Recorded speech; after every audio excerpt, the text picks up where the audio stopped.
मैं हूं आपके साथ राखी लांबा और आप देख रहे हैं डिटेल न्यूज इंडिया। स्वागत है आपका हमारे इस खास बुलेटिन में। आज बुलेटिन में सबसे पहले बात होगी पश्चिम बंगाल की।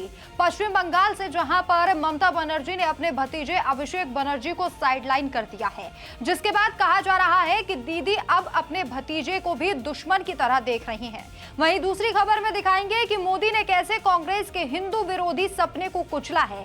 जहां सोमनाथ अमृत महोत्सव में प्रधानमंत्री नरेंद्र मोदी पहुंचे, 11 तीर्थों के जल से शिखर कुंभाभिषेक किया गया।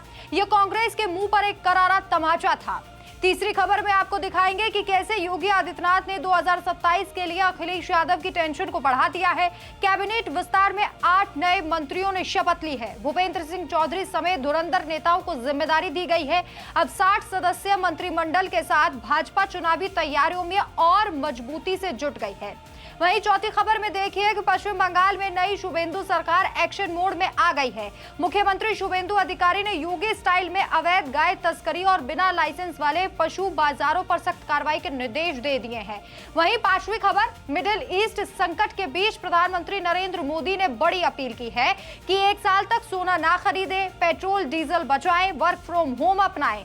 और छठी खबर, दिल्ली हाईकोर्ट में केजरीवाल मामले में आज सुनवाई टल गई क्योंकि जस्टिस स्वर्णकांता शर्मा अदालत नहीं पहुंची। वहीं पटना के दानापुर में एसबीआई का एटीएम सैलून बन गया। बाहर बैंक बोर्ड, अंदर हेयर कटिंग की जा रही थी। और आखिर में खबर ईरान और अमेरिका से जुड़ी हुई। ईरान ने अमेरिका का शांति प्रस्ताव ठुकरा दिया है, मुआवजा और प्रतिबंध हटाने की मांग की है। इन्हीं खबरों पर विस्तार से जानकारी देंगे, लेकिन उससे पहले एक नजर इस वक्त की सुर्खियों पर। जिस सोमनाथ को कुचलना चाहते थे नेहरू, उसी में मोदी ने उठाया सनातन का ध्वज। सोमनाथ महोत्सव में बोले पीएम मोदी, दुनिया को साथ लेकर चलता है भारत। टीएमसी से निकाले गए रिजू दत्ता का गंभीर आरोप का, टीएमसी को आईपैक चला रही थी, टिकट के लिए मांगे थे 50 लाख। दमदार जीत के बाद कल हिमंता बिस्वा शर्मा लेंगे सीएम पद की शपथ। बड़े बड़े दिग्गज होंगे इस समारोह में शामिल। यूपी में 2027 के विधानसभा चुनाव की तैयारियां तेज। योगी ने किया मंत्रिमंडल का विस्तार, दिखाई दिया जबरदस्त जातीय समीकरण।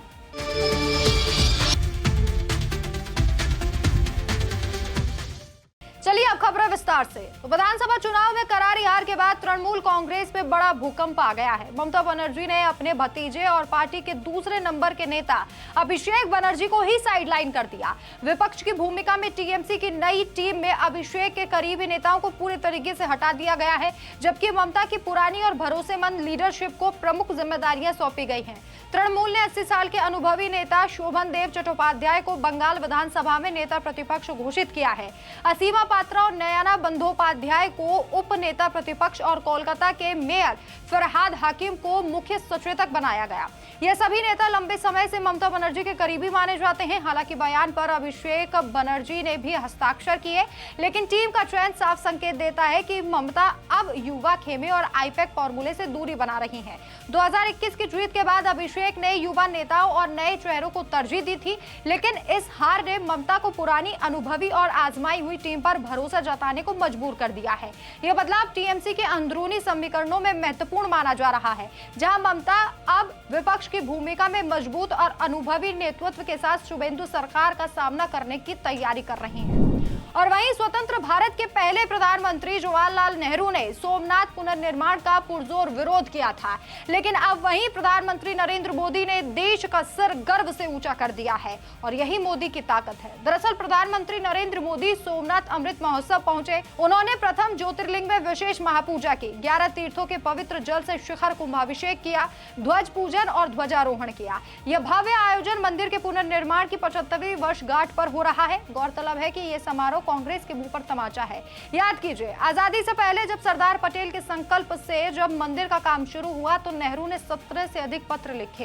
राष्ट्रपति डॉक्टर राजेंद्र प्रसाद को समारोह में जाने से रोकने की कोशिश की। उन्होंने मंत्रियों को चेताया कि विदेशी राजदूतों को जल मिट्टी भेजने से रोको और सूचना एवं प्रसारण मंत्रालय को कवरेज कम करने का आदेश दिया। कांग्रेस की तथाकथित सेकुलर नीति ने सनातन धरोहर को कुचलने की कोशिश की थी, पर सरदार पटेल और राष्ट्रपति प्रसाद के दृढ़ संकल्प के आगे उनकी साजिश नहीं चली।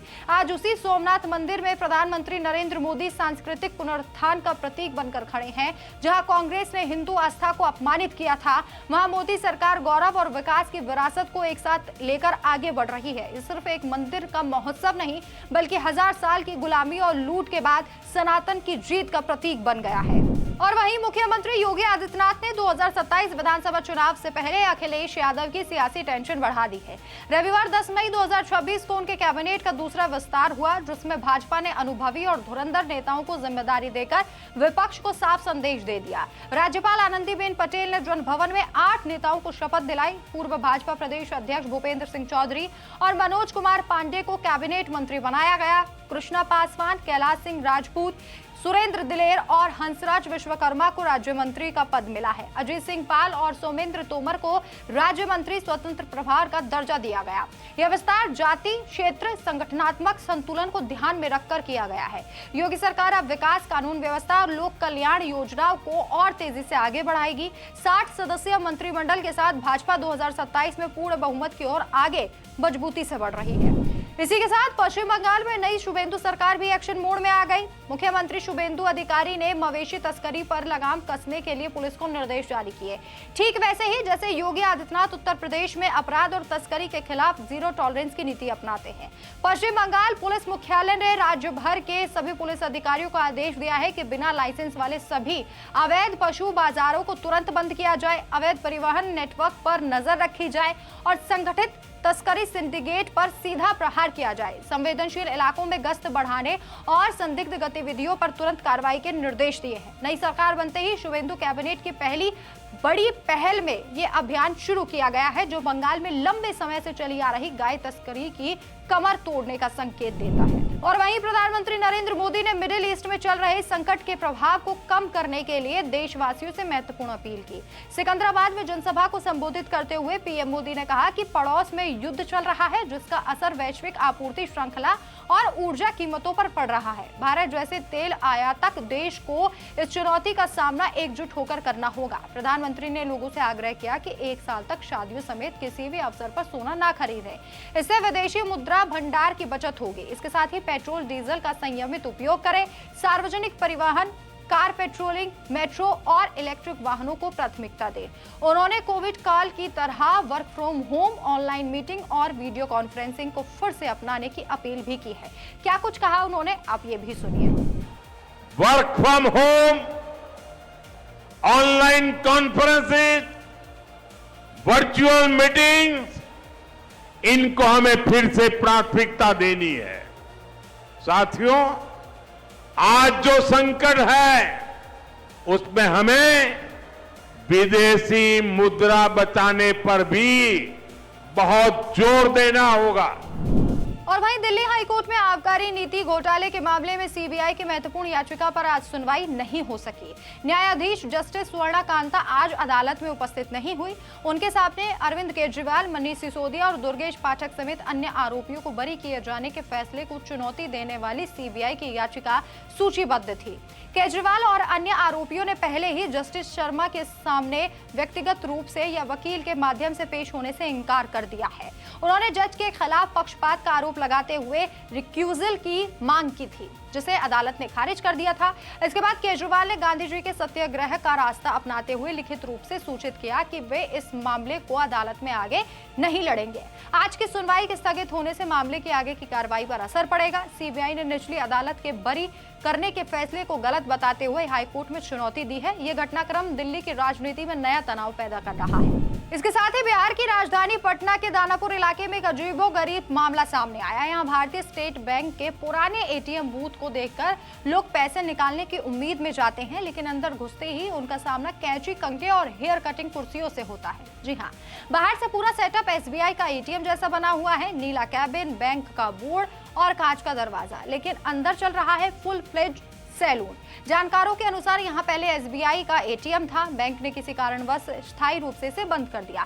इसके बाद मकान मालिक ने कैबिन किराए पर दे दिया। किराएदार ने बाहरी संरचना और बोर्ड का जस का तस रखा, लेकिन अंदर सैलून खोल लिया है। अब रोजाना दर्जनों लोग कार्ड लेकर पहुंचते हैं, लेकिन अंदर का नजारा देखकर सभी दंग रह जाते हैं। आप भी इस वीडियो को ध्यान से देखिए।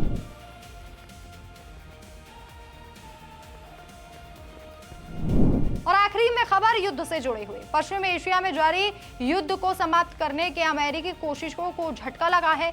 ईरान ने अमेरिका के 14 सूत्रीय शांति प्रस्ताव को सिरे से खारिज कर दिया। पाकिस्तान के माध्यम से भेजे गए अपने जवाब में ईरान ने सख्त शर्तें रखी हैं। ईरानी सरकारी मीडिया के अनुसार तेहरान ने अमेरिका से युद्ध में हुए नुकसान का मुआवजा, हॉर्मुज़ जल डमरू मध्य पर अपनी संप्रभुता की स्वीकृति, सभी प्रतिबंध हटाने और ईरानी तेल पर बिक्री पर लगी पाबंदियां समाप्त करने की मांग की है। इसके साथ ही ईरान ने भविष्य में किसी भी हमले की गारंटी और नौसैनिक नाकेबंदी हटाने की भी मांग रखी है। ईरान ने साफ कहा है कि हम ट्रंप को खुश करने के लिए कोई प्रस्ताव नहीं करते। अगर ट्रंप हमारे जवाब से संतुष्ट नहीं है तो ये अच्छा है। अमेरिकी राष्ट्रपति डोनाल्ड ट्रंप ने ईरान के जवाब को पूरी तरह से अस्वीकार्य बताते हुए खारिज कर दिया। इससे क्षेत्र में शांति वार्ता और कठिन हो गई है। तो फिलहाल इस खास बुलेटिन में इतना ही, लेकिन आप देखते रहिए डिटेल न्यूज़ इंडिया। नमस्कार।